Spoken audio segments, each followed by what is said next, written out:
लोकसभा चुनाव के पहले अमेठी में कांग्रेस को एक बार फिर से बड़ा झटका लगा है। कांग्रेस के पूर्व प्रदेश महासचिव और पूर्व ब्लॉक प्रमुख समेत दर्जनों कांग्रेस कार्यकर्ता भाजपा में शामिल हुए हैं। अमेठी विधानसभा के विश्वेश्वरगंज बाजार स्थित काली मंदिर मैदान पर आयोजित कार्यक्रम में केंद्रीय मंत्री और सांसद स्मृति ईरानी ने सभी कांग्रेस नेताओं को भाजपा की सदस्यता दिलाई।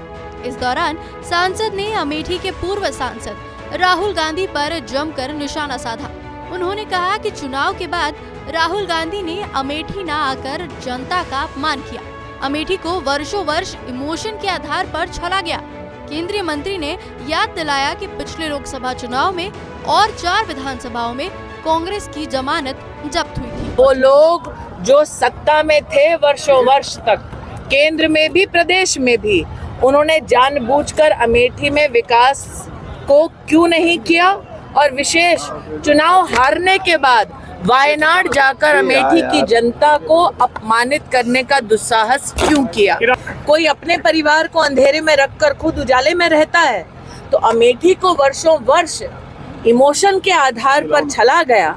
लेकिन आज अमेठी की जनता ये पूछ रही है कि अगर स्मृति ईरानी और भारतीय जनता पार्टी 5 वर्षों में इतना काम विकास का कर सकती थी, तो फिर राहुल गांधी, जिनके पास माताजी केंद्र में सत्ता में थी, उनके मित्र अखिलेश जी उत्तर प्रदेश में सत्ता में थे, सत्ता को कोई अभाव नहीं था उनके पास, लेकिन सेवा का ध्येय नहीं था, इसलिए अमेठी को वंचित रखा। स्मृति ईरानी ने आगे कहा कि नरेंद्र मोदी के नेतृत्व में भारतीय जनता पार्टी का गठबंधन फिर से सरकार बनाएगा। अब की बार जनता सामने से कह रही है कि 400 पार। स्मृति ईरानी ने गांधी परिवार पर भी जमकर निशाना साधा और कहा कि ये वो लोकसभा क्षेत्र है जो नामदार और कामदार के बीच काम का फर्क राष्ट्र के सामने पेश कर सकता है। वहीं भाजपा में शामिल हुए कांग्रेस के पूर्व प्रदेश महासचिव राजेश्वर सिंह ने कहा कि सांसद स्मृति ईरानी 2014 का चुनाव हारने के बाद भी अमेठी में लगातार बनी रही, लेकिन राहुल गांधी चुनाव हारने के बाद अमेठी आए ही नहीं। भैया, जैसा आप जानते हैं कि दीदी जी 5 साल हारने के बाद भी 5 साल वो जनता के बीच में बनी रही, क्षेत्र के बीच में बनी रही। कोरोना काल में भी उन्होंने हजारों नहीं लाखों लोगों की मदद की। उनके कार्यकर्ता सब लोग लगे रहे यहाँ पे। राहुल जी जब से चुनाव हारे आज एक बार भी नहीं दिखाई दी। कोरोना काल में उनके न कार्यकर्ता दिखे न वो दिखे।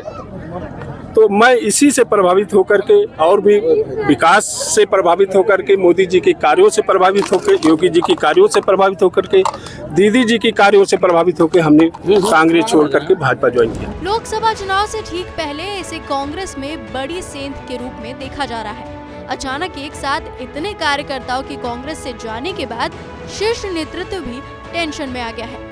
लेकिन सवाल है कि एक तरफ कांग्रेस अमेठी में स्मृति को हराने का दावा कर रहा है, तो वहीं दूसरी ओर एक साथ कई नेताओं का बीजेपी में जाना उनके इस दावे को गलत साबित कर रहा है। भारत की बात रोहित सिंह सावल के साथ सिर्फ एबीपी न्यूज पर।